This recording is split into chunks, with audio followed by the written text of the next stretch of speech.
ಹಾಗಾದ್ರೆ ಪೆಟ್ರೋಲ್ ಡೀಸೆಲ್ನ ಬೆಲೆ ಏರಿಕೆ ಆಗ್ತಾ ಇದೆಯಲ್ಲ, ಇದಕ್ಕೆ ಸಂಬಂಧಪಟ್ಟಂತೆ ರಾಜಕೀಯ ನಾಯಕರು ಮಾತನಾಡಿದ್ದಾರೆ, ಯಾರ್ಯಾರು ಏನೇನು ಹೇಳಿದ್ದಾರೆ ಒಂದ್ಸಲ ನೋಡ್ಕೊಂಬರೋಣ. ಈ ಬೆಲೆ ಏರಿಕೆಗೆ ಉತ್ತರ ಕೊಡಬೇಕಾಗಿರೋದು ಕೇಂದ್ರ ಸರ್ಕಾರ. ಮಿಕ್ಕಿದಕ್ಕೆಲ್ಲರೂ ಮಾತಾಡ್ತಾರೆ, ಇದ್ರ ಬಗ್ಗೆ ಯಾಕೆ ಮಾತಾಡೋದಿಲ್ಲ? ಕೇಂದ್ರ ಸರ್ಕಾರ ಪಾರ್ಲಿಮೆಂಟ್ನಲ್ಲಿ ಹೇಳಿದ್ದೇನು, ಯಾವುದೇ ರೀತಿಯಾದಂಥ ತೊಂದರೆ ಇಲ್ಲ ನಮಗೆ ಇಂಧನದ್ದು. ನಾವು ರಷ್ಯಾದಿಂದ ಭಾಳ ಕಮ್ಮಿ ಬೆಲೆಯಲ್ಲಿ ಕಚ್ಚಾ ತೈಲನ ನಾವು ತೊಗೊಂಡಿದ್ದೀವಿ, ಅದು ಒಂದು ಮಾಸ್ಟರ್ ಸ್ಟ್ರೋಕ್ ಇದೆ ಅಂತ ಹೇಳಿಲ್ವಾ? ಏನಾಯ್ತು ಅದೆಲ್ಲ? ಮತ್ತು ನಮ್ಮ ಪ್ರಧಾನಮಂತ್ರಿಯವರು ಇರೋಬರ ದೇಶ ಎಲ್ಲ ಸುತ್ತಿದ್ದಾರೆ, ಎಲ್ಲ ಕಡೆ ಹೋಗ್ಬಿಟ್ಟು ನಮ್ಮ ರಾಷ್ಟ್ರಕ್ಕೆ ಒಳ್ಳೆಯದಾಗಿದೆ ಅಂತ ಅವರು ಪೇಪರ್ನಲ್ಲಿ ಹೇಳ್ತಾ ಇದ್ದಾರೆ ಹೊರತು ಜನರ ಕಣ್ಣಿಗೆ ಯಾಕೆ ಕಾಣ್ತಾ ಇಲ್ಲ? ಇವತ್ತು ಇಷ್ಟು ದೊಡ್ಡ ಅನಾಹುತ ಕಾದಿದೆ ಅಂದರೆ ಯಾರು ಕಾರಣ? ಅದಕ್ಕೆ ವಾರಕ್ಕೆ ಮೂರು ಸರಿ ಇವರು ಬೆಲೆ ಏರಿಕೆ ಮಾಡ್ತಾರೆ ಅಂದರೆ ಎಷ್ಟು ಮಟ್ಟಿಗೆ ಇವರು ಪ್ಲ್ಯಾನಿಂಗ್ ಮಾಡ್ತಾ ಇದ್ದಾರೆ ಅಂತ ಗೊತ್ತಾಗ್ತದೆ. ಮತ್ತು ಯಾವ ರೀತಿ ಇವರ ನೀತಿಗಳು ವಿಫಲ ಆಗ್ತಾ ಇದೆ ಅಂತ ಕೂಡ ಎದ್ದು ಕಾಣ್ತದೆ. ಇವತ್ತು ಮೆಟ್ರೋ ದರ ಕೇಂದ್ರ ಸರ್ಕಾರ ಸ್ವಲ್ಪ ದರ ಜಾಸ್ತಿ ಮಾಡಿದ ತಕ್ಷಣ ಸೂಟ್ ಹಾಕ್ಕೊಂಡು ಹೋಗಿ ಪ್ರತಿಭಟನೆ ಮಾಡ್ತಾರೆ. ಎಂ ಪಿಗಳು ಎಲ್ಲಿದ್ದಾರೆ ಇವಾಗ?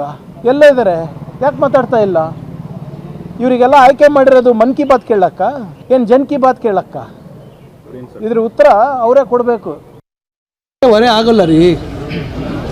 ಮೋದಿ ಅವರ ಮಾತು ಕೇಳಿದಾಗ ಎಲ್ಲ ಮರ್ತೋಗ್ತಾರೆ ಜನ.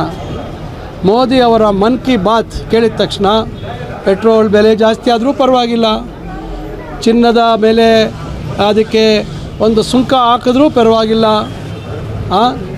ಆಯಿತಾ? ಇನ್ನು ಏನೆಲ್ಲ ಮೋದಿ ಅವರು ಜಾಗಟೆ ಹೊಡೀರಿ ಅಂದರೆ ಅದಕ್ಕೆ ಹೋಗಿ ಇಂಪಾಗಿರ್ತದೆ, ಚಪ್ಪಾಳೆ ತಟ್ರಿ ಅಂದರೆ ಇನ್ನೂ ಭಾಳಷ್ಟು ಇಂಪಾಗಿರ್ತದೆ.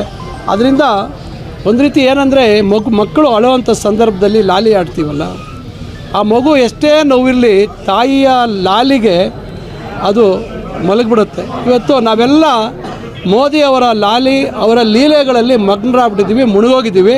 ಅದರಿಂದ ಪೆಟ್ರೋಲ್ ಬೆಲೆ 150 ರೂಪಾಯಿ ಆದರೂ ನಾವು ತಡ್ಕೊಳ್ತೀವಿ, 200 ರೂಪಾಯಿ ಆದರೂ ತಡ್ಕೊಳ್ತೀವಿ, ಸಿಮೆಂಟ್ ಬೆಲೆ ಜಾಸ್ತಿ ಆದರೂ ತಡ್ಕೊಳ್ತೀವಿ, ಕಬ್ಬಿಣದ ಬೆಲೆ ಜಾಸ್ತಿ ಆದರೂ ತಡ್ಕೊಳ್ತೀವಿ, ದೈನಂದಿನ ನಮ್ಮ ದಿನಸಿ ನಮ್ಮ ಅಗತ್ಯ ವಸ್ತುಗಳ ಬೆಲೆ ಜಾಸ್ತಿ ಆದರೂ ನಾವು ತಡ್ಕೊಳ್ತೀವಿ. ಯಾಕೆಂದರೆ ಮೋದಿ ಅವರ ಅವರ ಲೀಲೆಯ ಪ್ರಭಾವ ಅಷ್ಟು ದೊಡ್ಡ ಮಟ್ಟಕ್ಕೆ ನಮ್ಮ ಮೇಲೆ ಪ್ರಭಾವ ಬೀರಿರೋದ್ರಿಂದ ನಮಗೆ ಅವೇನು ತಟ್ಟಲ್ಲಪ್ಪ. ನಾವು ಅದ್ರ ಬಗ್ಗೆ ವಿರೋಧ ಮಾಡಿದ್ರೆ ನಾವೆಲ್ಲ ದೇಶ ವಿರೋಧಿಗಳು, ದೇಶದ್ರೋಹಿಗಳು. ನಾವು ಪೆಟ್ರೋಲ್ ಮತ್ತು ಡೀಸೆಲ್ ಬೆಲೆ ಜಾಸ್ತಿ ಆಗಿರೋದ್ರಿಂದ ಕೇಂದ್ರ ಸರ್ಕಾರಕ್ಕೆ ಯಾವುದೇ ರೀತಿ ಟ್ಯಾಕ್ಸ್ ಬರಲ್ಲ, ಅವ್ರಿಗೆ ತೆರಿಗೆ ಬರಲ್ಲ. ಒಂದು ನಯಾ ಪೈಸನೂ ಕೂಡ ಈ ಏರಿಕೆಯಿಂದ ಕೇಂದ್ರ ಸರ್ಕಾರದ ಖಜಾನೆಗೆ ಯಾವುದೇ ರೀತಿ ತೆರಿಗೆ ಬರಲ್ಲ. ಆದರೆ ರಾಜ್ಯ ಸರ್ಕಾರಕ್ಕೆ ಇದರಿಂದ ನನಗಿರುವಂಥ ಮಾಹಿತಿ ಪ್ರಕಾರ 6,000ದಿಂದ 7,000 ಕೋಟಿ ವರ್ಷಕ್ಕೆ ಆದಾಯ ಬರುತ್ತೆ. ಅಂಕಿಅಂಶದ ಪ್ರಕಾರ ನನಗನ್ಸೋ ಪ್ರಕಾರ 1 ಲೀಟ್ರಿಗೆ ₹1.60 ಏನೋ ಜಾಸ್ತಿ ಸಿಗ್ಬೋದು ಅಂತ ನನಗಿರೋವಂಥ ಮಾಹಿತಿ. ಅದನ್ನು ಕಾಂಗ್ರೆಸ್ ಸರ್ಕಾರಕ್ಕೆ ಏನಾದರೂ ಜನಗಳ ಬಗ್ಗೆ ಗೌರವ ಇದ್ದರೆ, ಕಾಂಗ್ರೆಸ್ ಪಾರ್ಟಿಗೆ ಮಾನ ಮರ್ಯಾದೆ ಇದ್ದರೆ, ನಮ್ಗೆ ನೋಡಪ್ಪ ಈ 6,000 ಕೋಟಿ ಬರ್ತಾ ಇದೆ, ನಾವು ಬಿಡೋಕ್ಕೆ ತಯಾರಿದ್ದೀರಿ ಅನ್ನೋ ಮಾತನ್ನು ಹೇಳಿದ್ರೆ ಅವರು ಜನರ ಪರ ಅಂತ ಹೇಳ್ತಾರೆ. ಇಲ್ಲ ಅಂದರೆ ಕೇಂದ್ರ ಸರ್ಕಾರ ರೈಸ್ ಮಾಡಿದೆ ಅಂತ ಹೇಳಿದ್ರೆ ಕೇಂದ್ರ ಸರ್ಕಾರಕ್ಕೆ ಏನು ಬರುತ್ತೆ ಇದರಿಂದ? ಹಣ ಏನು ಬರಲ್ಲ. ಓಕೆ, ಇದು ಪ್ರಿಯಾಂಕ್ ಖರ್ಗೆ ಅವರು, MC ಸುಧಾಕರ್ ಅವರು, ಆರ್ ಅಶೋಕ್ ಅವರು ಮಾತನಾಡ್ತಾ ಇರೋದು. ಒಂದು ಕಡೆ ಅಶೋಕ್ ಅವರು ಹೇಳ್ತಾ ಇದ್ರು ರಾಜ್ಯ ಸರ್ಕಾರಕ್ಕೆ ಇದರಿಂದ ಲಾಭ ಆಗುತ್ತೆ, ಕೇಂದ್ರ ಸರ್ಕಾರಕ್ಕಂತೂ ಏನು ಒಂದು ರೂಪಾಯಿ 1 ನಯಾ ಪೈಸೆನೂ ಹೋಗಲ್ಲ ಅಂತ. ಮತ್ತೊಂದು ಕಡೆ ಪ್ರಿಯಾಂಕ್ ಖರ್ಗೆ ಅವರು ಎಲ್ಲ ವಿಚಾರಕ್ಕೂ ಮಾತಾಡ್ತಾರೆ. ಪೆಟ್ರೋಲ್ ಡೀಸೆಲ್ ವಿಚಾರ ಬಂದಾಗ ಯಾಕೆ ಬಾಯ್ಗೆ ಜಿಪ್ ಹಾಕ್ಕೊಳ್ತಾರೆ, ಯಾಕೆ ಮಾತಾಡಲ್ಲ ಅಂತೇಳಿ ಅವ್ರು ಪ್ರಶ್ನೆ ಮಾಡ್ತಾ ಇದ್ದಾರೆ. ಇದೇ ವಿಚಾರಕ್ಕೆ ಸಂಬಂಧಪಟ್ಟಂತೆ ಇವತ್ತು ನಾವು ವಿಸ್ತಾರವಾಗಿ ಚರ್ಚೆ ಮಾಡ್ತಾ ಹೋಗೋಣ. ಅದಕ್ಕೆ ನಮ್ಮ ಜೊತೆ ಗೆಸ್ಟ್ಗಳು ಕೂಡ ಸ್ಟುಡಿಯೋದಲ್ಲಿ ಜಾಯ್ನ್ ಆಗಿದ್ದಾರೆ. ಮೊದಲಿಗೆ ನಾನು ವೆಲ್ಕಮ್ ಮಾಡ್ತೀನಿ ಕಾಂಗ್ರೆಸ್ನ ವಕ್ತಾರರಾದಂಥ ದರ್ಶನ್ ಅವರು ಇವತ್ತು ನಮ್ಮ ಜೊತೆ ಕಾರ್ಯಕ್ರಮದಲ್ಲಿ. Sir, welcome to the show.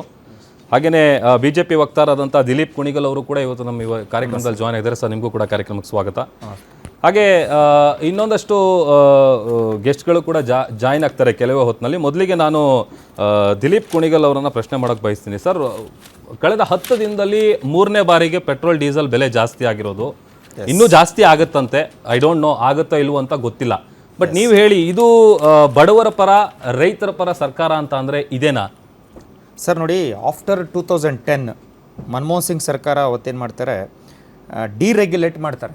ಅಂದರೆ ಪೆಟ್ರೋಲ್ ಬೆಲೆಗಳನ್ನು ಡಿರೆಗ್ಯುಲೇಟ್ ಮಾಡ್ತಾರೆ. ಅಂದರೆ ಕೇಂದ್ರ ಸರ್ಕಾರ ಅದನ್ನು ಮ್ಯಾನೇಜ್ ಮಾಡೋಂಗಿಲ್ಲ, ಆಯಾಯ ಆಯಿಲ್ ಕಂಪನಿಗಳು ಮ್ಯಾನೇಜ್ ಮಾಡಬೇಕು.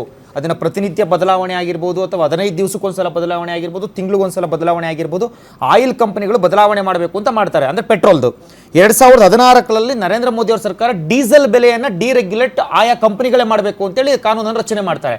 ಅವತ್ತಿಂದಲೂ ಸಹ ಇದನ್ನ ಅದೇ ಕಂಪನಿಗಳು ಡಿರೆಗ್ಯುಲೇಟ್ ಮಾಡ್ತಾ ಇರ್ತಕ್ಕಂಥದ್ದು. ಇದಕ್ಕೆ ಕೇಂದ್ರ ಸರ್ಕಾರಕ್ಕೂ ಇದಕ್ಕೂ ಸಂಬಂಧ ಇಲ್ಲ ಸರ್. ಒಂದು ಫಸ್ಟ್ ಥಿಂಗು, ಇವತ್ತು ಮಧ್ಯಪ್ರಾಚ್ಯ ಯುದ್ಧ ಪ್ರಾರಂಭ ಆದಮೇಲೆ ಸರ್, ಯುದ್ಧ ಯಾರು ಬಯಸಿದ್ದಲ್ಲ, ಅದು ನಾವು ಕೇಳಿದ್ದಲ್ಲ, ಇದು ಇಡೀ ದೇಶಕ್ಕೆ ಬಂದಿರತಕ್ಕಂಥ, ಇಡೀ ಪ್ರಪಂಚಕ್ಕೆ ಬಂದಿರತಕ್ಕಂಥ ಸಮಸ್ಯೆ.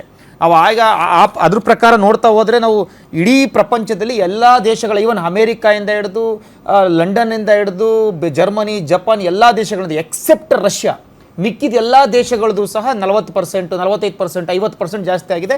ನಮ್ಮಲ್ಲಿ 3ರಿಂದ 5% ಜಾಸ್ತಿ ಆಗಿರ್ಬೋದು ಸರ್. ಬಟ್ ಅತಿ ಕಡಿಮೆ ಪೆಟ್ರೋಲ್ ಬೆಲೆ ಜಾಸ್ತಿ ಆಗಿರ್ತಕ್ಕಂಥ ದೇಶಗಳು ಅಂತ ಏನಾದರೂ ನಾವು ಲಿಸ್ಟ್ ನೋಡಿದಾಗ 1ನೇ ಸ್ಥಾನ ರಷ್ಯಾಗೆ ಬರ್ಬೋದು, ಅದು 2ನೇ ಸ್ಥಾನ ಭಾರತ, 3ನೇ ಸ್ಥಾನ ಚೀನಾಗೆ ಬರ್ಬೋದು ಸರ್. ಈ ಪರಿಸ್ಥಿತಿ ಭಾರತದಲ್ಲಿ ಇದೆ ಇವತ್ತು. ಅದನ್ನು ರೆಗ್ಯುಲೇಟ್ ಮಾಡ್ತಕ್ಕಂಥ ಕೆಲಸವನ್ನು ಮಾಡ್ತಿದ್ದಾರೆ.